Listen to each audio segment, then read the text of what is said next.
ಈ ದಿನದ ತರಗತಿ ಸಮಾಜ ವಿಜ್ಞಾನ. ನೋಡಿ, ಮೊದಲು ಈ ಒಂದು ವಿಷಯಕ್ಕೆ ಸಮಾಜ ಪರಿಚಯ ಅಂತ ಇತ್ತು. ಇದು ಇತ್ತೀಚೆಗೆ ತನ್ನ ವ್ಯಾಪ್ತಿಯನ್ನ ಹೆಚ್ಚು ಮಾಡ್ತಾ ಮಾಡ್ತಾ ಸಮಾಜ ವಿಜ್ಞಾನ ಅಂತ ಅಂದ್ಬಿಟ್ಟು ಹೆಸರನ್ನ ಪಡೆದುಕೊಂಡಿದೆ. ಸಮಾಜ ವಿಜ್ಞಾನದಲ್ಲಿ ಈಗಾಗಲೇ ನಾವು ತಿಳಿಸಿರೋ ಹಾಗೆ ಎಷ್ಟು ಭಾಗಗಳನ್ನ ಸಮಾಜ ವಿಜ್ಞಾನ ಹೊಂದಿದೆ? ಕೈ ಎತ್ತಿ ಉತ್ತರ ಹೇಳೋದು. ಸಮಾಜ ವಿಜ್ಞಾನದಲ್ಲಿ ಯಾವ್ಯಾವ ಭಾಗಗಳನ್ನು ಒಳಗೊಂಡಿದೆ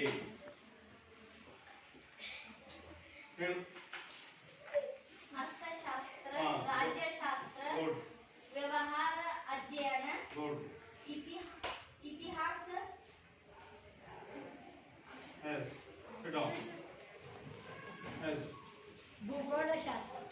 ಭೂಗೋಳಶಾಸ್ತ್ರ.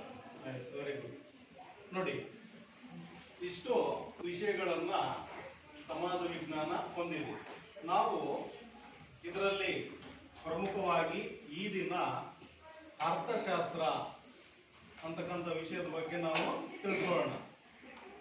ಈಗ ಅರ್ಥಶಾಸ್ತ್ರ ಅಂದ್ರೆ ಸಾಮಾನ್ಯ ನಿಮಗೆ ಜನರಲ್ ಆಗಿ ಯಾರಾದರೂ ಉತ್ತರ ಹೇಳೋದಿದ್ರೆ ಕೈ ಎತ್ತಿ. ಅರ್ಥಶಾಸ್ತ್ರ ಎಂದರೇನು?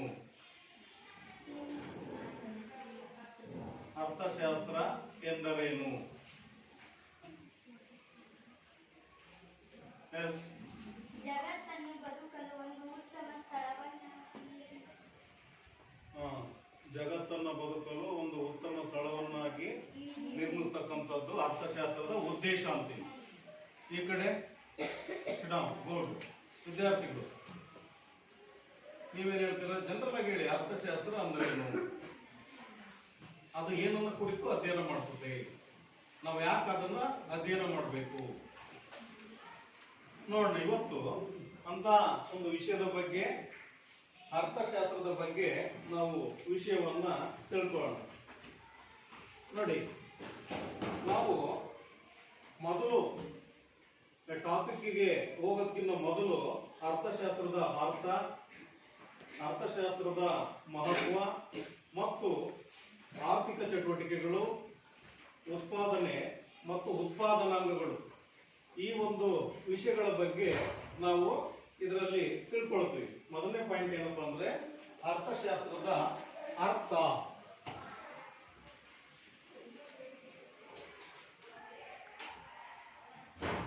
ಅರ್ಥಶಾಸ್ತ್ರದ ಅರ್ಥ. ನಂತರ ಎರಡನೇ ಅಂಶ ಏನಂದ್ರೆ ಅರ್ಥಶಾಸ್ತ್ರ ಅಧ್ಯಯನದ ಮಹತ್ವ ಅಂತ ಹೇಳ್ತೀವಿ. ಅರ್ಥಶಾಸ್ತ್ರ ಅಧ್ಯಯನದ ಮಹತ್ವ.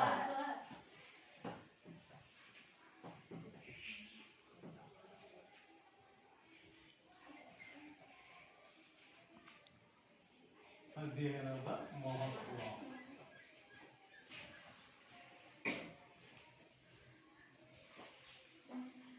ನಂತರ ಮೂರನೇ ಅಂಶಕ್ಕೆ ನಾವು ಬರೋದಾದ್ರೆ ಆರ್ಥಿಕ ಚಟುವಟಿಕೆಗಳು, ಉತ್ಪಾದನೆ, ಉತ್ಪಾದನಾಂಗಗಳು. ಆರ್ಥಿಕ ಚಟುವಟಿಕೆಗಳು, ಆರ್ಥಿಕ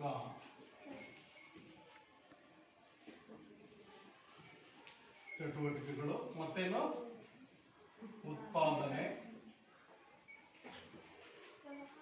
ನಂತರ ಉತ್ಪಾದನಾ ಅಂಗಗಳು.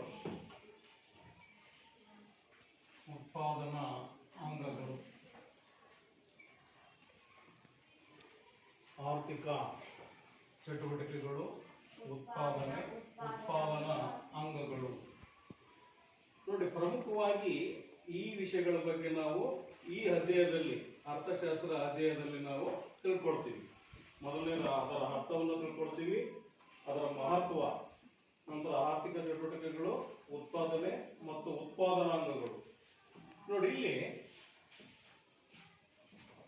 ಅದರ ಮೀನಿಂಗ್ ಏನು, ಅರ್ಥಶಾಸ್ತ್ರ ಅಂದ್ರೆ ಏನು ನೋಡಿ. ಈಗ ನಾವು ಮಾನವನ ಆರ್ಥಿಕ ಚಟುವಟಿಕೆಗಳನ್ನ ಕುರಿತು ಅಧ್ಯಯನ ಮಾಡ್ತಕ್ಕಂಥ ಶಾಸ್ತ್ರಕ್ಕೆ ನಾವು ಅರ್ಥಶಾಸ್ತ್ರ ಎಂದು ಕರೆಯುತ್ತೇವೆ. ಮಾನವನ ಆರ್ಥಿಕ ಚಟುವಟಿಕೆಗಳನ್ನ ಕುರಿತು ಹೇಳ್ತಕ್ಕಂಥದ್ದು ಮಾನವನ ಆರ್ಥಿಕ ಚಟುವಟಿಕೆಗಳನ್ನ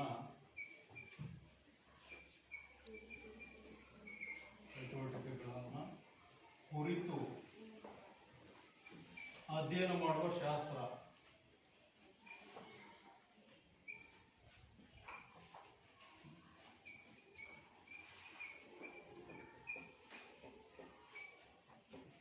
ಅರ್ಥಶಾಸ್ತ್ರ ಅಂತಂದು ಕರೀತೀವಿ. ಅರ್ಥಶಾಸ್ತ್ರ ನೋಡಿ, ಫಾರ್ ಎಕ್ಸಾಂಪಲ್ ಅನೇಕ ಆರ್ಥಿಕ ಚಟುವಟಿಕೆಗಳು ದಿನನಿತ್ಯ ನಡೀತವೆ. ಈಗಾಗಲೇ ರೈತ ಹೊಲದಲ್ಲಿ ಉಳುಮೆ ಮಾಡ್ತಕ್ಕಂಥದ್ದು, ಕಾರ್ಮಿಕರು ಫ್ಯಾಕ್ಟರಿಯಲ್ಲಿ ಕೆಲಸ ಮಾಡ್ತಕ್ಕಂಥದ್ದು, ಬಾಯಿಲಿಂದ್ರ ಶಿಕ್ಷಕರು ಕೊಠಡಿಯಲ್ಲಿ ಮಾಡ್ತಕ್ಕಂಥದ್ದು,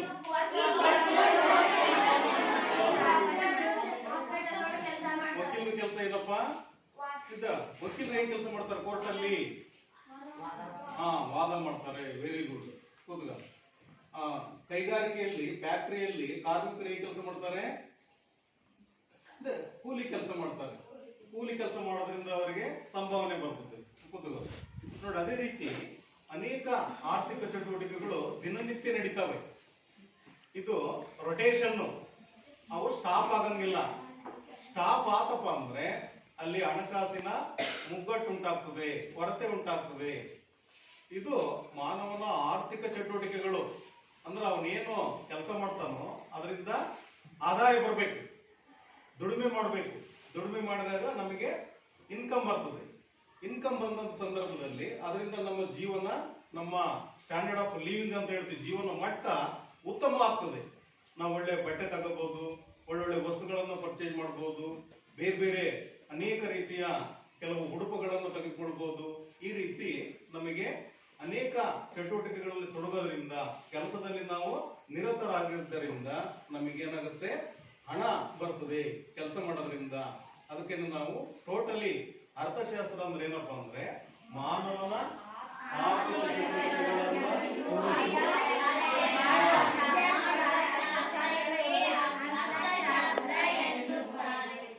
ವೆರಿ ಗುಡ್. ಮಾನವನ ಆರ್ಥಿಕ ಚಟುವಟಿಕೆಗಳನ್ನ ಕುರಿತು ಅಭ್ಯಾಸ ಮಾಡತಕ್ಕಂಥದ್ದು ಇದರ ಒಂದು ಅರ್ಥ.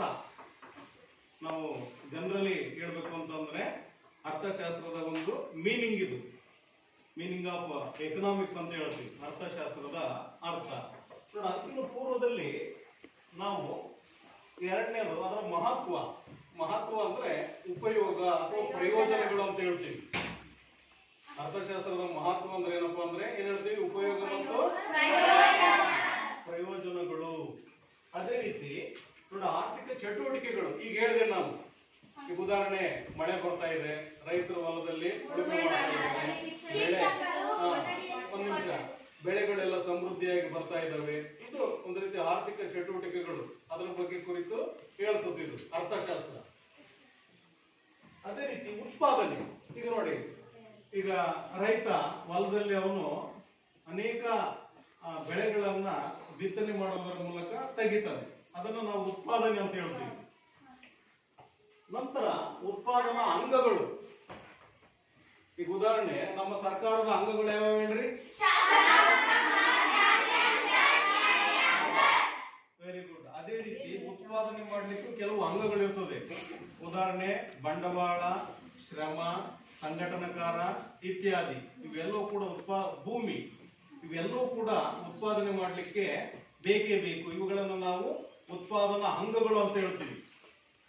ಈಗ ನಾವು ಹಣ ಬೇಕು ಅಂದ್ರೆ ಬೇರೆಯವ್ರ ಹತ್ರ ಹಣವನ್ನ ತಗೊಳ್ತೀವಿ, ಅದಕ್ಕೆ ಬಡ್ಡಿಯನ್ನ ಕೊಡ್ತೀವಿ. ಈಗ ಕೆಲಸ ತಗೊಳ್ತೀವಲ್ಲ, ಅವರಿಗೆ ಕೂಲಿಯನ್ನ ಕೊಡ್ತೀವಿ. ನಂತರ ಸಂಘಟನಾಕಾರ ಅಂದ್ರೆ ಯಾರು ಉತ್ಪಾದನೆಯನ್ನು ಮಾಡ್ತಾನೋ, ದುಡಿಮೆಯನ್ನು ಮಾಡ್ತಾನೋ ಅವನು ಸಂಘಟನಾಕಾರ. ಇವು ಎಲ್ಲರಿಗೂ ಕೂಡ ಏನು ಮೊತ್ತವನ್ನು ಕಳೆದು ಉಳಿತಿತ್ತಲ್ಲ ಅದನ್ನ ಲಾಭ ಅಂತ ಹೇಳ್ತೀವಿ. ಇವೊಬ್ಬ ರೈತ ಹೊಲದಲ್ಲಿ ಅವನು ದುಡಿಮೆ ಮಾಡಿ ಇವೆಲ್ಲ ಉತ್ಪಾದನಾಂಗಗಳಿಗೆ ಹಂಚಿಕೆ ಮಾಡಿ ಅಂತಿಮವಾಗಿ ಏನು ಉಳಿತಿತ್ತೋ ಅದನ್ನ ಲಾಭ ಅಂತ ಅಂದ್ಬಿಟ್ಟು ನಾವು ಕರಿತೀವಿ. ನೋಡಿ, ಅದೇ ರೀತಿನೇ ನಾವು ಈ ಒಂದು ವಿಷಯಕ್ಕೆ ಬರೋಣ. ಈಗ ನೋಡಿ, ಈ ಅರ್ಥಶಾಸ್ತ್ರ ಇದು ಒಂದು ಸಮಾಜ ವಿಜ್ಞಾನ ಅಂತ ಹೇಳ್ತೀವಿ. ಅರ್ಥಶಾಸ್ತ್ರ ಅಂತಕ್ಕಂಥದ್ದು ಸಮಾಜ ವಿಜ್ಞಾನ. ಇದು ತನ್ನ ವಿಶಾಲತೆಯನ್ನು ಪಡ್ಕೊಂಡಿದೆ. ವಿಜ್ಞಾನ ಹೆಂಗೆ ಪ್ರಾಯೋಗಿಕವಾಗಿ ಅನೇಕ ಪ್ರಯೋಗಗಳನ್ನ ತೋರಿಸ್ಬಿಟ್ಟು ಅದನ್ನ ಮಕ್ಕಳಿಗೆ ಸಾಬೀತುಪಡಿಸ್ತಾರೋ ಅದೇ ರೀತಿ ಈಗ ಗ್ಲೋಬ್ ಇರ್ಬೋದು, ಚಾರ್ಟ್ ಇರ್ಬೋದು, ಅದೆಲ್ಲದನ್ನು ಕೂಡ ನಾವು ಪಾಠ ಬೋಧನೆಯಲ್ಲಿ ಬಳಕೆ ಮಾಡ್ತೀವಿ ನೋಡಿ. ಹಾಗಾಗಿ ಇದನ್ನ ಒಂದು ಸಮಾಜ ವಿಜ್ಞಾನ ಅಂತಂದ್ಬಿಟ್ಟು ಹೇಳ್ತಾರೆ ನೋಡಿ. ಇದರಲ್ಲಿ ವ್ಯಕ್ತಿಗಳು, ಆರ್ಥಿಕ ಚಟುವಟಿಕೆಗಳು ನೋಡಿ. ನಾವು ವ್ಯಕ್ತಿಗಳು ಅಂದ್ರೆ ನಾವು, ಆರ್ಥಿಕ ಚಟುವಟಿಕೆಗಳು, ವ್ಯಾವಹಾರಿಕ ಘಟಕಗಳು. ವ್ಯಕ್ತಿಗಳು,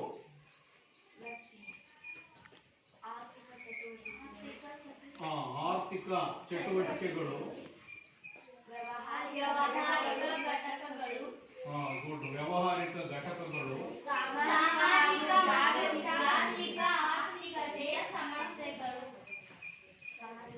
ಘಟಕಗಳು ಇನ್ನೊಂದ್ಸರಿ ಹೇಳಿ. ಸಾಮಾಜಿಕ ಹಾಗೂ ಜಾಗತಿಕ ಆರ್ಥಿಕತೆಯ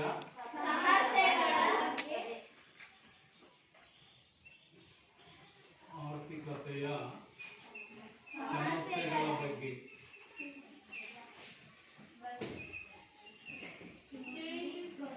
ಒಂದ್ ನಿಮಿಷ ನೋಡಿ. ಈ ಅರ್ಥಶಾಸ್ತ್ರ ಇಷ್ಟೆಲ್ಲ ವಿಷಯಗಳನ್ನು ಒಳಗೊಂಡಿರ್ತದೆ. ಅಂದ್ರೆ ವ್ಯಕ್ತಿಗಳು, ನಾವೆಲ್ಲರೂ ಕೂಡ ಸೇರ್ಕೊಳ್ತೀವಿ ಇಲ್ಲಿ. ವ್ಯಕ್ತಿಗಳು, ಆರ್ಥಿಕ ಚಟುವಟಿಕೆಗಳು, ಈಗಾಗಲೇ ನಾನು ನಿಮಗೆ ಉದಾಹರಣೆ ಕೊಟ್ಟಿದ್ದೀನಿ ಆರ್ಥಿಕ ಚಟುವಟಿಕೆಗಳು ಅಂದ್ರೆ ಏನು ಅಂತ. ಅದೇ ರೀತಿ ವ್ಯಾವಹಾರಿಕ ಘಟಕಗಳು, ಈಗ ಉದಾಹರಣೆ ಬಿಸಿನೆಸ್, ಅನೇಕ ಸಂಘ ಸಂಸ್ಥೆಗಳು ಮಾಡ್ತಾವೆ ವ್ಯವಹಾರವನ್ನ. ಅಂತಹ ಘಟಕಗಳ ಬಗ್ಗೆ ಈ ಅರ್ಥಶಾಸ್ತ್ರ ತಿಳಿಸ್ಕೊಡ್ತದೆ ನಮಗೆ. ಅರ್ಥಶಾಸ್ತ್ರ ಓದೋದ್ರಿಂದ, ಕಲಿಯೋದ್ರಿಂದ ಯಾವ ವ್ಯಾವಹಾರಿಕ ಘಟಕಗಳಿದಾವೆ, ಸಂಘ ಸಂಸ್ಥೆಗಳಿದಾವೆ, ಅದರ ಬಗ್ಗೆ ಹೆಚ್ಚು ವಿಷಯವನ್ನ ಇದು ತಿಳಿಸ್ಕೊಡ್ತದೆ. ಅಂದ್ರೆ ವ್ಯಾವಹಾರಿಕ ಘಟಕಗಳು ಅಂತ ಹೇಳ್ತೀವಿ. ಆರ್ಥಿಕ ಚಟುವಟಿಕೆಗಳು, ವ್ಯಾವಹಾರಿಕ ಘಟಕಗಳು, ಸಾಮಾಜಿಕ ಹಾಗೂ ಜಾಗತಿಕ ಆರ್ಥಿಕತೆಯ ಸಮಸ್ಯೆಗಳ ಬಗ್ಗೆ ನೋಡಿ. ಸಮಾಜದಲ್ಲಿ ಅನೇಕ ಸಮಸ್ಯೆಗಳು ಇರ್ತವೆ. ಅದು ಬೇರೆ ಬೇರೆ ರೀತಿಯ ಸಮಸ್ಯೆ ಆಗಿರ್ಬೋದು, ಆರ್ಥಿಕ ಸಮಸ್ಯೆ ಆಗಿರ್ಬೋದು, ಆರೋಗ್ಯ ಸಮಸ್ಯೆ ಆಗಿರ್ಬೋದು, ಅನೇಕ ತೊಂದರೆಗಳು ಬರ್ತವೆ ಸಮಾಜದಲ್ಲಿನ ಸಮಸ್ಯೆಗಳ ಬಗ್ಗೆ. ನಂತರ ಜಾಗತಿಕ ಆರ್ಥಿಕತೆಯ ಸಮಸ್ಯೆ ಅಂದ್ರೆ ವರ್ಲ್ಡ್ ಅಲ್ಲಿ ನೋಡಿ, ಇದನ್ನು ನಾವು ಪ್ರಪಂಚ ಅಂತ ಹೇಳ್ತೀವಿ. ವರ್ಲ್ಡ್ ಅಲ್ಲಿ ಯಾವ ಆರ್ಥಿಕ ಸಮಸ್ಯೆಗಳು ಉಂಟಾಗ್ತದೆ ಅಂದ್ರೆ, ಜಾಗತಿಕ ಮಟ್ಟದಲ್ಲಿ ಆರ್ಥಿಕ ಸಮಸ್ಯೆಗಳು ಉಂಟಾದಾಗ ಏನಾಗುತ್ತೆ, ಅದು ನಮ್ಮ ಮೇಲೆ ಕೂಡ ಪ್ರಭಾವ ಬೀರ್ತದೆ. ನಮ್ಮ ದೇಶದ ಮೇಲೆ, ನಮ್ಮ ರಾಜ್ಯದ ಮೇಲೆ, ನಮ್ಮ ಜಿಲ್ಲೆಯ ಮೇಲೆ, ನಮ್ಮ ತಾಲೂಕು ಮೇಲೆ, ನಮ್ಮ ಊರು, ಹಿಂಗೆ ಎಲ್ಲದರ ಮೇಲೂ ಕೂಡ ಪರಿಣಾಮವನ್ನ ಬೀರ್ತದೆ. ಈ ಒಂದು ವಿಷಯವನ್ನ ತಿಳಿಸ್ತಕ್ಕಂಥದ್ದೇ ಇದು ಅರ್ಥಶಾಸ್ತ್ರ ಅಂತ ಹೇಳ್ತೀವಿ ನೋಡಿ. ಇಷ್ಟೆಲ್ಲ ಪ್ರಮುಖ ಅಂಶಗಳು ಇವು: ವ್ಯಕ್ತಿಗಳು, ಆರ್ಥಿಕ ಚಟುವಟಿಕೆಗಳು, ವ್ಯಾವಹಾರಿಕ ಘಟಕಗಳು, ಸಾಮಾಜಿಕ ಜಾಗತಿಕ ಆರ್ಥಿಕ ಸಮಸ್ಯೆಗಳ ಬಗ್ಗೆ ಇದು ನಮಗೆ ಬೆಳಕನ್ನ ಚೆಲ್ತದೆ, ಅರ್ಥಶಾಸ್ತ್ರ ತಿಳಿಸ್ತದೆ ನೋಡಿ. ನಂತರ ನೋಡಿ, ಅರ್ಥಶಾಸ್ತ್ರ ಜನರ ಜೀವನಕ್ಕಾಗಿ ಅಂದ್ರೆ ಈ ಜಗತ್ತನ್ನು ಬದುಕಲು ಒಂದು ಉತ್ತಮ ಸ್ಥಳವಾಗಿ ನಿರ್ಮಿಸುವುದು ಇದರ ಮೂಲ ಉದ್ದೇಶ ನೋಡಿ. ಇದರ ಮೂಲ ಉದ್ದೇಶ ಏನಪ್ಪಾ ಅಂದ್ರೆ, ಈ ಜಗತ್ತನ್ನು ಬದುಕಲು ಒಂದು ಉತ್ತಮ ಸ್ಥಳವಾಗಿ, ಈ ಜಗತ್ತನ್ನು ಬದುಕಲು ಒಂದು ಉತ್ತಮ ಸ್ಥಳವಾಗಿ, ಈ ಜಗತ್ತನ್ನ ಬದುಕಲು ಒಂದು ಉತ್ತಮ ಸ್ಥಳವಾಗಿ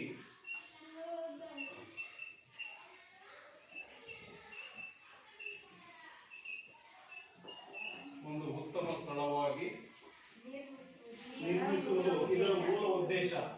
ನಿರ್ಮಿಸುವುದು ಇದರ ಮೂಲ ಉದ್ದೇಶ.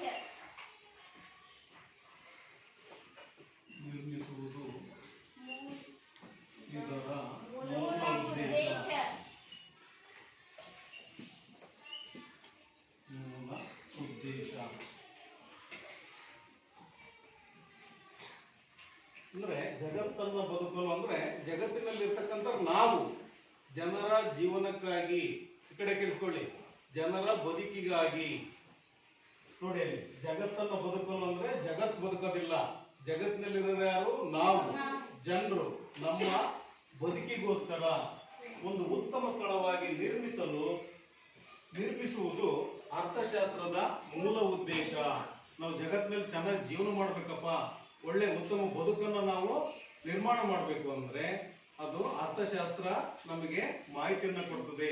ಅರ್ಥಶಾಸ್ತ್ರದ ಮೂಲ ಉದ್ದೇಶ ಏನಂದ್ರೆ ನಾವೆಲ್ಲರೂ ಕೂಡ ಜಗತ್ತಿನಲ್ಲಿ ಚೆನ್ನಾಗಿ ಬದುಕಬೇಕು, ಬಾಳ್ಬೇಕು ಅಂತಕ್ಕಂಥದ್ದು ಅರ್ಥಶಾಸ್ತ್ರದ ಒಂದು ಮೂಲ ಇಂಟೆನ್ಷನ್, ಉದ್ದೇಶ ಅಂತ ಅಂದ್ಬಿಟ್ಟು ಹೇಳ್ತೀವಿ. ನೋಡಿ ನಂತರ ಆದ್ದರಿಂದ ನಮಗೆ ಈ ಅರ್ಥಶಾಸ್ತ್ರದ ಜ್ಞಾನ ಪ್ರತಿಯೊಬ್ಬರಿಗೂ ಕೂಡ ಬೇಕು. ಅರ್ಥಶಾಸ್ತ್ರದ ಜ್ಞಾನ ಇದ್ರೆ ನಾವ್ ಹೆಂಗೆ ವ್ಯವಹಾರ ಮಾಡಬೇಕು, ಯಾವ ರೀತಿ ಸಮಾಜದಲ್ಲಿ ಬದುಕಬೇಕು, ಆರ್ಥಿಕತೆಯನ್ನು ಹೆಂಗೆ ಇಂಪ್ರೂವ್ಮೆಂಟ್ ಮಾಡ್ಕೊಳ್ಬೇಕು, ಅದೆಲ್ಲದೂ ಕೂಡ ನಮಗೆ ಅರ್ಥಶಾಸ್ತ್ರದ ಜ್ಞಾನದಿಂದ ಬರ್ತದೆ. ಈಗ ಹೆಂಗೆ ಹಣವನ್ನು ನಾವು ಉಳಿತಾಯ ಮಾಡಬೇಕು ಅದೆಲ್ಲದೂ ಕೂಡ ನಮಗೆ ಕಲಿಸ್ಕೊಡ್ತಕ್ಕಂಥದ್ದೇ ಅಲ್ಲಿ ಅರ್ಥಶಾಸ್ತ್ರ. ಅದರ ಮೂಲ ಉದ್ದೇಶ ಒಟ್ಟೇನಪ್ಪ, ವರ್ಲ್ಡ್ ಅಲ್ಲಿ, ಜಗತ್ತಿನಲ್ಲಿ ನಾವೆಲ್ಲರೂ ಕೂಡ ಸುಖವಾಗಿ ನೆಮ್ಮದಿಯ ಜೀವನವನ್ನ ಸಾಗಿಸಲಿಕ್ಕೆ ಇದು ನಮಗೆ ಒಂದು ಒಳ್ಳೆ ಒಂದು ರೂಟ್ ಅನ್ನ ನಮಗೆ ಕಲ್ಪಿಸಿಕೊಡ್ತದೆ. ನೋಡಿ ಅದೇ ರೀತಿ ನಾವು ಮೇನ್ ಪಾಯಿಂಟ್ ಬರೋಣ. ಈಗ ಅರ್ಥಶಾಸ್ತ್ರ ಅಂದ್ರೆ ಏನು, ಅದರ ಪ್ರಾಮುಖ್ಯತೆ ಬಗ್ಗೆ ಈಗ ತಿಳ್ಕೊಳ್ಳೋಣ. ನೋಡಿ ಈಗ ಅರ್ಥಶಾಸ್ತ್ರ ಅಂದ್ರೆ ಈಗಾಗಲೇ ನಾವು ಪ್ರಾರಂಭದಲ್ಲಿ ಹೇಳಿದ್ವಿ, ಮಾನವನ ಆರ್ಥಿಕ ಚಟುವಟಿಕೆಗಳನ್ನು ಕುರಿತು ಮಾನವನ ಆರ್ಥಿಕ ಚಟುವಟಿಕೆಗಳನ್ನು ಕುರಿತು ಅಧ್ಯಯನ ಮಾಡ್ತಕ್ಕಂಥ ಶಾಸ್ತ್ರದಿಂದ ನಾವು ಒಂದು ಏನ್ ಹೇಳ್ತೀವಪ್ಪ, ಅರ್ಥಶಾಸ್ತ್ರ ಅಂತೀವಿ. ನೋಡಿ ಇದ್ರ ಬಗ್ಗೆ ಭಾರತೀಯರು ಪ್ರಾಚೀನ ಕಾಲದಿಂದಲೂ ಕೂಡ ಆರ್ಥಿಕ ಚಟುವಟಿಕೆಗಳ ಅಧ್ಯಯನಕ್ಕೆ ಸಾಕಷ್ಟು ಮಹತ್ವವನ್ನು ಕೊಟ್ಟಿದ್ದಾರೆ. ನಮ್ಮ ದೇಶದವರು ಕೂಡ ಆರ್ಥಿಕ ಒಂದು ಚಟುವಟಿಕೆಗಳ ಅಧ್ಯಯನಕ್ಕೆ, ಇದನ್ನ ನಾವು ಅಧ್ಯಯನ ಮಾಡಲಿಕ್ಕೆ ಮೊದಲಿಂದಲೂ ಕೂಡ ಒಂದು ಮಹತ್ವವನ್ನು ನೀಡ್ತಾ ಬಂದಿದ್ದಾರೆ ಭಾರತೀಯರು ಅರ್ಥಶಾಸ್ತ್ರದ ಬಗ್ಗೆ. ನಂತರ ಮನುಶ್ರುತಿಯಲ್ಲಿ ಇದರ ಬಗ್ಗೆ ಏನು ಮಾಹಿತಿ ಸಿಗುತ್ತಪ್ಪ ಅಂದ್ರೆ, ಮನುಶ್ರುತಿ ಅಂದ್ರೆ 2500 ವರ್ಷಗಳ ಹಿಂದೆ ಇದ್ದಂತ ಒಬ್ಬ ದಾರ್ಶನಿಕ ಇವನು ಮನು ಅಂತಕ್ಕಂಥ.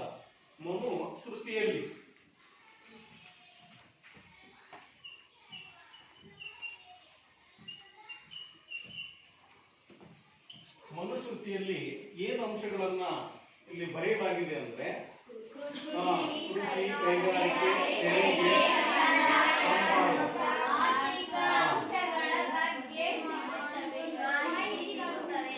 ಕೃಷಿ, ಕೈಗಾರಿಕೆ, ತೆರಿಗೆ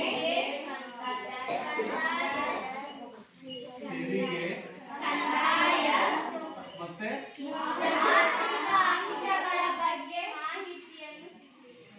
ಆರ್ಥಿಕ ಅಂಶಗಳ ಬಗ್ಗೆ ಬೆಳಕನ್ನು ಚೆಲ್ಲುತ್ತದೆ. ಮನುಶ್ರುತಿ ಇವನು ಸುಮಾರು 2500 ವರ್ಷಗಳ ಹಿಂದೆ ಇದ್ದಂತಹ ವ್ಯಕ್ತಿ, ಒಬ್ಬ ದಾರ್ಶನಿಕ ಇವನು. ಅವನು ಈ ರೀತಿ ತನ್ನ ಗ್ರಂಥದಲ್ಲಿ, ಪುಸ್ತಕದಲ್ಲಿ ಈ ರೀತಿ ಹೇಳಿದ್ದಾನೆ, ಕೃಷಿ, ಕೈಗಾರಿಕೆ. ನಾವು ಈಗಾಗಲೇ ಹೇಳಿದೀವಿ. ಈಗ ನೋಡಿ, ಈಗ ಭಾರತದ ಬೆನ್ನೆಲುಬು ಅಂತ ನಾವು ಯಾರನ್ನ ಕರಿತೀವಪ್ಪ, ರೈತನನ್ನ. ರೈತ ಅವನು ಚೆನ್ನಾಗಿ ರಾಗಿ, ಜೋಳ ಬೆಳೆ ಅವನು ಉತ್ಪಾದನೆ ಮಾಡಲಿಲ್ಲ ಅಂದ್ರೆ ಇವತ್ತು ಆಹಾರ ಧಾನ್ಯಗಳ ಕೊರತೆ ಬಹಳ ಆಗ್ತದೆ. ಈಗೆಲ್ಲ ಏನಾಗುತ್ತೆ, ವಾಣಿಜ್ಯ ಬೆಳೆಗಳನ್ನ ಬೆಳೀತಾ ಇದ್ದಾರೆ, ಬರೀ ದುಡ್ಡಿನ ಬೆಳೆಗಳನ್ನ ಬೆಳೀತಾ ಇದ್ದಾರೆ. ಮೊದಲೆಲ್ಲ ನವಣೆ, ರಾಗಿ, ಜೋಳ ಇವುಗಳನ್ನು ಹೆಚ್ಚು ಬೆಳೆಯೋರು. ಇವತ್ತೇನಾಗಿದೆ, ಮನುಷ್ಯ ಆರ್ಥಿಕತೆ ಕಡೆಗೆ, ಆರ್ಥಿಕ ಅಭಿವೃದ್ಧಿಯ ಕಡೆಗೆ, ಹಣವನ್ನ ಇಂಪ್ರೂವ್ ಮಾಡೋದ್ರ ಕಡೆಗೆ ತನ್ನ ಮನಸ್ಸನ್ನ ಅವನು ಕೊಡ್ತಾ ಇದ್ದಾನೆ. ಹಾಗಾಗಿ ಈ ಮನುಶ್ರುತಿಯಲ್ಲಿ ಏನು ಅಂಶಗಳನ್ನ ಒಳಗೊಂಡಿದೆ, ಅವನು ಬರೆದಂತ ಒಂದು ಪುಸ್ತಕದಲ್ಲಿ ನೋಡಿ, ಕೃಷಿ ಬಗ್ಗೆ ಹೇಳಲಾಗ್ತದೆ, ಕೈಗಾರಿಕೆ. ನೋಡಿ, ಕೈಗಾರಿಕೆಯಿಂದ ಇವತ್ತು ಸಾಕಷ್ಟು ಏನಪ್ಪ ಅಂದ್ರೆ ಜನರಿಗೆ ಏನು ಉದ್ಯೋಗ ಸಿಗ್ತದೆ. ಈಗ ದೊಡ್ಡ ದೊಡ್ಡ ಫ್ಯಾಕ್ಟ್ರಿಗಳಿಗೆ ಸುಮಾರು ಈಗ ಹಳ್ಳಿ ಕಡೆಯಿಂದ ಸಾಕಷ್ಟು ಜನರು ಹೋಗ್ತಾರೆ. ಈಗ ಬೆಂಗಳೂರು ಆಗಿರ್ಬೋದು, ಬಾಂಬೆ ಆಗಿರ್ಬೋದು, ಮಡ್ರಾಸ್ ಆಗಿರ್ಬೋದು, ಹುಬ್ಳಿ ಧಾರವಾಡ ಆಗಿರ್ಬೋದು, ನೋಡಿ ಫ್ಯಾಕ್ಟರಿಗಳು ಇರೋದ್ರಿಂದ ಜನರಿಗೆ ಸಾಕಷ್ಟು ಉದ್ಯೋಗದ ಅವಕಾಶಗಳು ಉಂಟಾಗ್ತವೆ.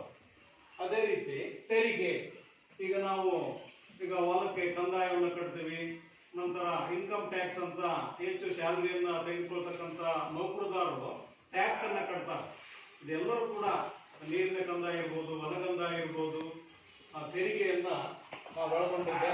ನಂತರ ಕಂದಾಯ ಅಂದ್ರೆ ಭೂಮಿಗೆ ಕಟ್ಟತಕ್ಕಂಥ ಅಮೌಂಟ್, ಅದು ಕಂದಾಯ ಅಂತ ಹೇಳ್ತೀವಿ. ಟ್ಯಾಕ್ಸ್ ಬೇರೆ.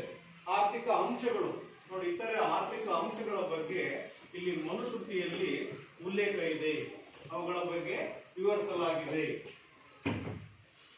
ನೋಡಿ. ನಂತರ ಮೌರ್ಯರ ಕಾಲದಲ್ಲಿದ್ದಂತಹ ಒಬ್ಬ ಕೌಟಿಲ್ಯ ಅಂತಕ್ಕಂಥ ವ್ಯಕ್ತಿ ಅರ್ಥಶಾಸ್ತ್ರ ಎಂಬ ಪುಸ್ತಕವನ್ನು ಬರೆದಿದ್ದಾನೆ ನೋಡಿ. ಇಲ್ಲಿ ಮೌರ್ಯರ ಆಸ್ಥಾನದಲ್ಲಿದ್ದಂತಹ ನೋಡಿ, ಚಾಣಕ್ಯ ಕಾಣಿಸ್ತಾ ಇದೆಯಾ ಚಿತ್ರ? ಚಂದ್ರಗುಪ್ತ ಮೌರ್ಯನ ಆಸ್ಥಾನದಲ್ಲಿದ್ದಂತ ವ್ಯಕ್ತಿ ಇವರು ನೋಡಿ. ಈತ ಅರ್ಥಶಾಸ್ತ್ರ ಎಂಬ ಪುಸ್ತಕವನ್ನು ರಚನೆ ಮಾಡಿದ್ದಾನೆ ಅವತ್ತಿನ ಕಾಲದಲ್ಲಿ ನೋಡಿ. ಅಲ್ಲಿ ಇವರು ಈಗಿನ ಪಾಟ್ನಾ ಕ್ರಿಸ್ತಪೂರ್ವ 350ರಲ್ಲಿ ಜನನಾಗಿದೆ.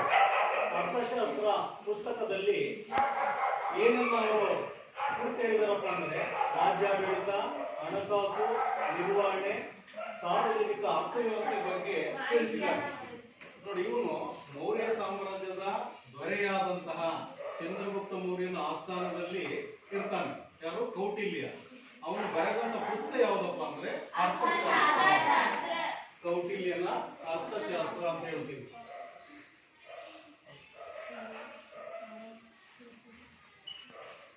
ಕೌಟಿಲ್ಯ ಬರೆದಂತ ಪುಸ್ತಕ ಯಾವುದು? ಕೌಟಿಲ್ಯನ ಅರ್ಥಶಾಸ್ತ್ರ ನೋಡಿ. ನಂತರ ಇದರಲ್ಲಿ ಏನೇನು ರಾಜ್ಯಾಡಳಿತ, ಹಣಕಾಸು ನಿರ್ವಹಣೆ ಮಾಡತಕ್ಕಂಥದ್ದು, ಸಾರ್ವಜನಿಕ ಅರ್ಥವ್ಯವಸ್ಥೆ ಬಗ್ಗೆ ಹೇಳಿದ್ದಾರೆ. ಆಗಿನ ಕಾಲದಲ್ಲಿ ನೋಡಿ, ಕ್ರಿಸ್ತಪೂರ್ವ ನೋಡಿ ಸುಮಾರು ಕ್ರಿಸ್ತ ಶಕಕ್ಕಿಂತ ಮೊದಲು ಈಗಿನ ಪಾಟ್ನಾ ಕ್ರಿಸ್ತಪೂರ್ವ 350ರಲ್ಲಿ ಇವರ ಜನನ ಆಗ್ತದೆ. ಮೌರ್ಯರ ಆಸ್ಥಾನದಲ್ಲಿದ್ದಂತಹ ಕೌಟಿಲ್ಯ ಇವರು ರಾಜ್ಯದ ಆಡಳಿತ, ಹಣಕಾಸು ನಿರ್ವಹಣೆ, ಸಾರ್ವಜನಿಕ ಅರ್ಥವ್ಯವಸ್ಥೆ ಬಗ್ಗೆ ಅವರು ಅರ್ಥಶಾಸ್ತ್ರ ಪುಸ್ತಕದಲ್ಲಿ ಬರೆದಿದ್ದಾರೆ ನೋಡಿ. ಹಾಗೇನೆ ನಂತರ ಅರ್ಥಶಾಸ್ತ್ರ ಎಂಬ ಪದ ಇದು ಯಾವ ರೀತಿ ಬಂದಿದೆ ಅನ್ನೋದ್ರ ಬಗ್ಗೆ ಈಗ ನೋಡೋಣ. ಅರ್ಥಶಾಸ್ತ್ರ ಅಂತಕ್ಕಂಥ ಪದ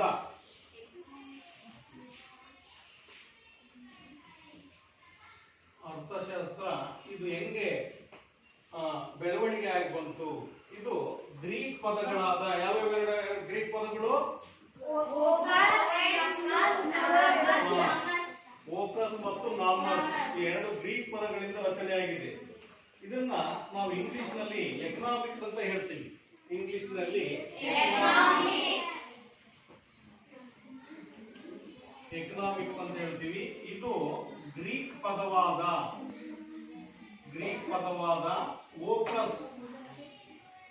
ಓಕಸ್ ಮತ್ತು ನಾಮಸ್ ಎರಡು ಪದಗಳಿಂದ ರಚನೆ ಆಗಿರ್ತಕ್ಕಂಥದ್ದು. ಓಕಸ್ ಅನ್ನೋದು ಏನನ್ನ ಕುರಿತು ಹೇಳ್ತದೆ? ಗೃಹದ ಬಗ್ಗೆ. ನಾಮಸ್ ಅಂದ್ರೆ ವೆರಿ ಗುಡ್. ಓಕಸ್ ಅಂದ್ರೆ ಗೃಹದ ಬಗ್ಗೆ ಹೇಳ್ತದೆ, ಅಂದ್ರೆ ಮನೆಯ ಬಗ್ಗೆ. ನಾಮಸ್ ಅಂದ್ರೆ ನಿರ್ವಹಣೆ, ಅದನ್ನ ಹೆಂಗ್ ನಿರ್ವಹಣೆ ಮಾಡಬೇಕು. ಈಗ ಉದಾಹರಣೆ, ಒಬ್ಬ ಮನೆಯಲ್ಲಿ ಯಜಮಾನ ಇರ್ತಾನೆ, ತಾಯಿ ಇರ್ತಾರೆ. ಮನೆ ಜವಾಬ್ದಾರಿ ಅವರ ಭುಜದ ಮೇಲೆ ಇರ್ತದೆ. ಅವ್ರು ಹೆಂಗ್ ಅದನ್ನ ನಿರ್ವಹಣೆ ಮಾಡಬೇಕು, ನೋಡ್ಕೊಂಡು ಹೋಗ್ಬೇಕು, ಹೆಂಗ್ ಆದಾಯವನ್ನ ಗಳಿಸ್ಬೇಕು ಅನ್ನೋದ್ರ ಬಗ್ಗೆ ಇಲ್ಲಿ ಗ್ರೀಕ್ ನ ಪದವಾದ ಓಕಸ್ ಮತ್ತು ನಾಮಸ್ ಇವೆರಡು ಪದಗಳಿಂದ ಇದು ಬಂದಿದೆ. ಓಕಸ್ ಅಂದ್ರೆ ಕುಟುಂಬ ಅಂತ ಹೇಳ್ತೀವಿ, ನಾಮಸ್ ಅಂದ್ರೆ ನಿರ್ವಹಣೆ ಅಂತ ಹೇಳ್ತೀವಿ ನೋಡಿ. ನಂತರ ಕೇವಲ ಇದು ಮೊದಲು ಕುಟುಂಬದ ನಿರ್ವಹಣೆ ಬಗ್ಗೆ ಮಾಹಿತಿಯನ್ನ ಕೊಡ್ತಾ ಇತ್ತು. ಅದು ಬರಬರ್ತಾ ತನ್ನ ವಿಶಾಲತೆಯನ್ನ ಪಡ್ಕೊಳ್ತಾ ಬಂತು. ಮೊದಲೇನಪ್ಪಾ ಅಂದ್ರೆ ಇದು ಕುಟುಂಬಕ್ಕೆ ಸೀಮಿತ ಆಗಿತ್ತು. ಇದು ಬರ್ತಾ ಅನೇಕ ವರ್ಷಗಳು ಕಳಿತ ಏನಾಗುತ್ತೆ, ತನ್ನ ವ್ಯಾಪ್ತಿಯನ್ನ ಅದು ಹೆಚ್ಚು ಮಾಡಿಕೊಳ್ತು. ಕುಟುಂಬದಿಂದ ಏನಾಯ್ತು, ರಾಜ್ಯ, ರಾಷ್ಟ್ರ, ಅಂತಾರಾಷ್ಟ್ರೀಯ ಮಟ್ಟದವರೆಗೂ ಕೂಡ ತನ್ನ ವ್ಯಾಪ್ತಿಯನ್ನ ಇದು ಅರ್ಥಶಾಸ್ತ್ರ ವಿಸ್ತರಿಸಿಕೊಂಡಿದೆ ನೋಡಿ, ಇವತ್ತು ಅರ್ಥಶಾಸ್ತ್ರದ ಜ್ಞಾನ ಪರಿಕಲ್ಪನೆ ಪ್ರತಿಯೊಬ್ಬರಿಗೂ ಕೂಡ ಬೇಕು. ನಾವೇನ್ ಜೀವನ ಮಾಡಬೇಕು, ಹೆಂಗೆ ನಾವು ಹಣವನ್ನ ಗಳಿಸ್ಬೇಕು ಅನ್ನೋದ್ರ ಬಗ್ಗೆ ಎಲ್ಲರಿಗೂ ಕೂಡ ಇದರ ಪರಿಕಲ್ಪನೆ ಬೇಕೇ ಬೇಕು. ನೋಡಿ, ನಂತರ ನಾವು ಇನ್ನು ಮುಂದುವರೆದರೆ ಇದು ಕಾಲ ಕಾಲಕ್ಕೆ ಬದಲಾವಣೆ ಆಗ್ತಾ ಬಂದಿದೆ. ಇದರ ವ್ಯಾಪ್ತಿ ವಿಸ್ತರಣೆ ಆಗಿದೆ. ರಾಷ್ಟ್ರ ಅಂತಾರಾಷ್ಟ್ರೀಯ ಮಟ್ಟದವರೆಗೂ ಕೂಡ ಇದು ತನ್ನ ಸ್ಕೋಪ್ ಅನ್ನ ಪಡ್ಕೊಂಡಿದೆ. ನೋಡಿ, ಅರ್ಥಶಾಸ್ತ್ರದ ಅಧ್ಯಯನ ವಿಷಯ ಕಾಲ ಕಾಲಕ್ಕೆ ಬದಲಾವಣೆ ಆಗ್ತಾ ಬರ್ತಾ ಇದೆ. ನೋಡಿ, ಹಿಂದೆ ಹೆಂಗಿತ್ತು, ಈಗ ಯಾವ ರೀತಿ ಇದೆ ಅನ್ನೋದು ನಿಮಗೆ ಗೊತ್ತಾಗ್ತದೆ. ಹಿಂದೆ ಹಣನೇ ಇರಲಿಲ್ಲ, ಸಾಟಿ ಪದ್ಧತಿ ಅಂತ ಇತ್ತು. ಈಗ ನನ್ನ ಹತ್ರ ರಾಗಿ ಇದೆ, ನಿನ್ನ ಹತ್ರ ಬೇರೆ ಯಾವ್ದೋ ಒಂದು ವಸ್ತು ಇದೆ, ರಾಗಿಯನ್ನು ಅವನಿಗೆ ಕೊಡೋದು, ನಿಮ್ಮ ಹತ್ರ ಇರ್ತಕ್ಕಂಥ ವಸ್ತುವನ್ನು ಪಡ್ಕೊಳ್ಳೋದು. ಅವಾಗ ಹಣ ಇರಲಿಲ್ಲ, ಸಾಟಿ ಪದ್ಧತಿ ಅಂತಾರೆ. ಆಗಿನ ಕಾಲದ ಒಂದು ಆರ್ಥಿಕ ವ್ಯವಸ್ಥೆಗೂ ಈಗಿನ ಆರ್ಥಿಕ ವ್ಯವಸ್ಥೆಗೂ ಕೂಡ ಬಹಳ ಡಿಫ್ರೆನ್ಸ್ ಇದೆ. ಇವತ್ತೆಲ್ಲ ಕರೆನ್ಸಿ, ಈಗ ಮೊಬೈಲ್ ಅಲ್ಲೇ ನಾವೆಲ್ಲ ವ್ಯವಹಾರವನ್ನು ಮಾಡ್ತೀವಿ, ಫೋನ್ ಪೇ ಮಾಡ್ತೀವಿ, ಚೆಕ್ ಬಳಕೆ ಮಾಡ್ತೀವಿ, ಬ್ಯಾಂಕ್ ವ್ಯವಹಾರ ಮಾಡ್ತೀವಿ. ನೋಡಿ, ಎಷ್ಟು ಇದು ಫಾರ್ವರ್ಡ್ ಆಗಿದೆ. ಮೊದಲು ಹೆಂಗಪ್ಪ ಅಂದ್ರೆ ಬಹಳ ಕಷ್ಟ ಇತ್ತು. ಇದು ಅದಕ್ಕೆ ತನ್ನದೇ ಆದ ಒಂದು ವಿಶಾಲತೆಯನ್ನ ಅರ್ಥಶಾಸ್ತ್ರ ದಿನ ದಿನಕ್ಕೆ ಇದು ಪಡ್ಕೊಂಡು ಬರ್ತಾ ಇದೆ. ನೋಡಿ, ನಂತರ 18ನೇ ಶತಮಾನದಲ್ಲಿದ್ದಂತಹ ಒಬ್ಬ ಅರ್ಥಶಾಸ್ತ್ರದ ಪಿತಾಮಹ ಎನಿಸಿಕೊಂಡಿದ್ದಾನೆ. ಯಾರವರು? Very good. 18ನೇ ಶತಮಾನದಲ್ಲಿ ಇದ್ದಂತಹ ಪ್ರಮುಖ ವ್ಯಕ್ತಿ, ಅವರ ಹೆಸರು ಇವರನ್ನ ಅರ್ಥಶಾಸ್ತ್ರದ ಪಿತಾಮಹ ಅಂತ ಅಂದ್ಬಿಟ್ಟು ಹೇಳ್ತೀವಿ. ಇವರು ಅರ್ಥಶಾಸ್ತ್ರವು ಸಂಪತ್ತನ್ನ ಕುರಿತು ಅಧ್ಯಯನ ಮಾಡುತ್ತದೆ. ನೋಡಿ, ಇದು ಬಹಳ ಮುಖ್ಯ. ಅರ್ಥಶಾಸ್ತ್ರ ಏನನ್ನ ಕುರಿತು ಅಧ್ಯಯನ ಮಾಡುತ್ತೆ ಅಂತ ಹೇಳಿದರೆ ಇವರು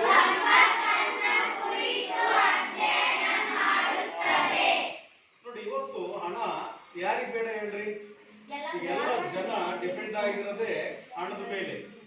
ಈಗ ನಾವು ದುಡಿಮೆ ಮಾಡಬೇಕು, ಓದ್ಬೇಕು, ಕಲಿಬೇಕು ಅಂದ್ರೆ ಅದು ನಾವು ಮನಿಯನ್ನ ಅರ್ನ್ ಮಾಡ್ಲಿಕ್ಕೆ ಹಣ ನಮಗ್ ಬೇಕು. ಹಣದಿಂದ ನಮ್ಮ ಸ್ಟ್ಯಾಂಡರ್ಡ್ ಆಫ್ ಲಿವ್, ಜೀವನ ಮಟ್ಟ ಏನಾಗುತ್ತೆ ಅದು ಚೇಂಜ್ ಆಗ್ತಾ ಹೋಗ್ತದೆ. ನೋಡಿ, ಇವರು 18ನೇ ಶತಮಾನದಲ್ಲಿ ಬಂದಂತಹ ಆಡಲ್ಫ್ ಹಿಟ್ಲರ್ ಅವರನ್ನ ಅರ್ಥಶಾಸ್ತ್ರದ ಪಿತಾಮಹ ಅಂತ ಅಂದ್ಬಿಟ್ಟು ಕರೆದಿದ್ದಾರೆ. ಯಾಕಪ್ಪ ಅಂದ್ರೆ, ಈಗ ಉದಾಹರಣೆ ಗಾಂಧೀಜಿಯವರನ್ನ ರಾಷ್ಟ್ರಪಿತ ಅಂತ ಕರಿತೀವಿ ನಾವು. ಯಾಕೆ ಕರಿತೀವಿ? ಗಾಂಧೀಜಿಯವರನ್ನ ರಾಷ್ಟ್ರಪಿತ ಅಂತ ಯಾಕೆ ಕರಿತೀವಿ? ಸ್ವಾತಂತ್ರ್ಯಕ್ಕೋಸ್ಕರ ಹೋರಾಟ ಮಾಡಿ, ತ್ಯಾಗ, ಬಲಿದಾನ, ನಂತರ ಚಳುವಳಿಗಳು ಅವೆಲ್ಲವನ್ನು ಮಾಡಿಬಿಟ್ಟು ಅಂತಿಮವಾಗಿ ಅವರು ಸ್ವಾತಂತ್ರ್ಯವನ್ನ ಪಡಿಲಿಕ್ಕೆ ಸಾಕಷ್ಟು ಅವರು ದುಡಿದಿದ್ದಾರೆ. ಸೊ ಹಾಗಾಗಿ ಅವರನ್ನ ರಾಷ್ಟ್ರಪಿತ ಅಂತ. ಇಲ್ಲಿ ಅರ್ಥಶಾಸ್ತ್ರದ ಬಗ್ಗೆ ಸಾಕಷ್ಟು ಅಧ್ಯಯನ ಮಾಡಿ ಅದು ಏನನ್ನ ಕುರಿತು ಹೇಳ್ತದೆ ಅನ್ನೋದ್ರ ಬಗ್ಗೆ ಹೆಚ್ಚು ಅವರು ಸಂಶೋಧನೆಯನ್ನು ಮಾಡಿದ್ದರಿಂದ ಇವರನ್ನ ನಾವು ಅರ್ಥಶಾಸ್ತ್ರದ ಪಿತಾಮಹ ಅಂತ ಕರಿತೀವಿ. ಯಾರನ್ನ ಕರಿತೀವಿ? ಆಡಲ್ಫ್ ಹಿಟ್ಲರ್ ಅವರನ್ನ. ನೋಡಿ, ಅದನ್ನು ಬಹಳ ಮೇನ್ ಪಾಯಿಂಟ್ ನೋಡೋಣ. ಈಗ ನಾವು ಈ ಒಂದು ಘಟಕಕ್ಕೆ ಸಂಬಂಧಪಟ್ಟ ಹಾಗೆ ಸರಳ ಪ್ರಶ್ನೆಗಳನ್ನ ನಾನು ನಿಮಗೆ ಕೇಳ್ತೀನಿ. ಈಗ ನೋಡಿ, ಈಗ ಏನ್ ಬೋರ್ಡ್ ಮೇಲೆ ನಾವು ಚರ್ಚೆ ಮಾಡಿದ್ವಿ ಇದುವರೆಗೆ, ಅರ್ಥಶಾಸ್ತ್ರದ ಅರ್ಥ, ಮಹತ್ವ, ನಂತರ ನೋಡಿ ಅಲ್ಲಿ ಆರ್ಥಿಕ ಚಟುವಟಿಕೆಗಳು, ಉತ್ಪಾದನೆ ಮತ್ತು ಉತ್ಪಾದನಾ ಅಂಗಗಳು, ಅವು ನೆಕ್ಸ್ಟ್ ಬರ್ತದೆ. ಈಗ ನಾವೇನು ಅರ್ಥಶಾಸ್ತ್ರದ ಅರ್ಥ ತಿಳ್ಕೊಂಡಿದ್ವಿ. ಅರ್ಥಶಾಸ್ತ್ರ ಅಂದ್ರೆ ಏನು, ಅದು ಯಾವ ಭಾಷೆಯಿಂದ ಬಂತು, ಏನನ್ನ ಕುರಿತು ಅಧ್ಯಯನ ಮಾಡ್ತದೆ ಅನ್ನೋದ್ರ ಬಗ್ಗೆ ನಾವು ತಿಳ್ಕೊಂಡಿದ್ವಿ. ನೋಡೋಣ, ಈಗ ಸರಳ ಪ್ರಶ್ನೆಗಳನ್ನ ನಾನು ಕೇಳ್ಬೋದಾಗಿದೆ ನಿಮಗೆ. ನೋಡಿ, ಅರ್ಥಶಾಸ್ತ್ರದ ಮೂಲ ಪದವು ಗ್ರೀಕ್ ಭಾಷೆಯ ಡ್ಯಾಶ್ ಮತ್ತು ಡ್ಯಾಶ್ ಪದಗಳಿಂದ ಬಂದಿದೆ. ಇನ್ನೊಂದ್ಸರಿ ಹೇಳ ಪ್ರಶ್ನೆಯನ್ನ. ನೋಡಿ, ಅರ್ಥಶಾಸ್ತ್ರದ ಮೂಲ ಪದ ಅರ್ಥಮಕ್ಕಳೆಲ್ಲ, ಅರ್ಥಶಾಸ್ತ್ರದ ಮೂಲ ಪದವು ಗ್ರೀಕ್ ಭಾಷೆಯ ಡ್ಯಾಶ್ ಮತ್ತು ಡ್ಯಾಶ್ ಪದಗಳಿಂದ ರಚನೆಯಾಗಿದೆ. ಹುಡುಗರು, ಅರ್ಥಶಾಸ್ತ್ರದ ಮೂಲ ಪದ ಗ್ರೀಕ್ ಭಾಷೆಯ ಡ್ಯಾಶ್ ಮತ್ತು ಡ್ಯಾಶ್ ಪದಗಳಿಂದ ರಚನೆಯಾಗಿದೆ.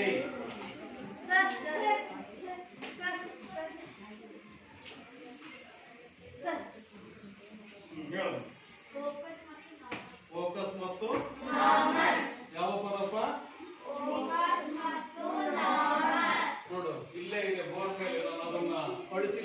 ಇಲ್ಲ, ಓಕಸ್ ಮತ್ತು ಎಂಬ ಎರಡು ಗ್ರೀಕ್ ಪದಗಳಿಂದ ರಚನೆಯಾಗಿದೆ. ಎಸ್, ನೋಡಿ ಎರಡನೇ ಪ್ರಶ್ನೆ, ಮೌರ್ಯರ ಕಾಲದಲ್ಲಿದ್ದ ಕೌಟಿಲ್ಯನು ರಚಿಸಿದ ಗ್ರಂಥ ಡ್ಯಾಶ್. ನೋಡಿ ಬಾಯ್ಸು, ಮೌರ್ಯರ ಕಾಲದಲ್ಲಿದ್ದ ಕೌಟಿಲ್ಯನು ರಚಿಸಿದಂತ ಗ್ರಂಥ ಯಾವುದು? ಕೌಟಿಲ್ಯ ಇವನು ಕೌಟಿಲ್ಯನು ರಚಿಸಿದಂತ ಗ್ರಂಥ ಯಾವುದು ಹುಡುಗ?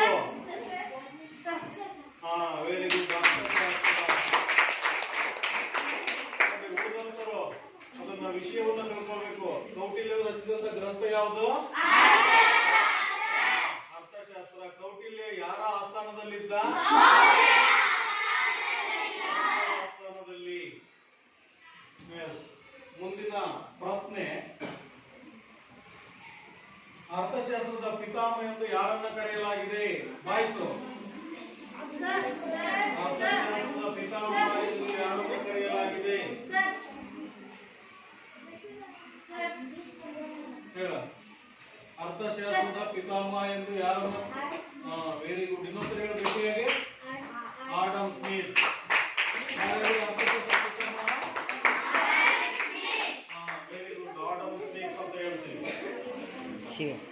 ನೆಕ್ಸ್ಟ್ ಪ್ರಶ್ನೆ, ಮೌರ್ಯ ಸಾಮ್ರಾಜ್ಯದ ಸಂಸ್ಥಾಪಕ ಯಾರು? ಮೌರ್ಯ ಸಾಮ್ರಾಜ್ಯದ ಸಂಸ್ಥಾಪಕ ನಾನು ಈಗಾಗಲೇ ಹೇಳಿದ್ದೀನಿ, ಚಂದ್ರಗುಪ್ತ ಮೌರ್ಯ ಅಂತ. ಮೌರ್ಯ ಸಾಮ್ರಾಜ್ಯದ ಸಂಸ್ಥಾಪಕ ಯಾರು? ನೋಡಿ, ಅವನ ಆಸ್ಥಾನದಲ್ಲಿದ್ದಾನೆ ಚಾಣಕ್ಯ. ಇವನು ಅರ್ಥಶಾಸ್ತ್ರ ಎಂಬ ಪುಸ್ತಕವನ್ನ ಬರೀತಾನೆ. ನೋಡಿ, ಇಷ್ಟು ಸರಳ ಪ್ರಶ್ನೆಗಳು.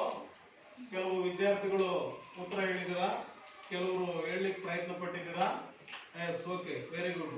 ಈ ಅಧ್ಯಯನವನ್ನು ನೀವು ಮನೆಯಲ್ಲಿ ಓದ್ಕೋಬೇಕು. ಈ ಪ್ರಶ್ನೆಗಳನ್ನ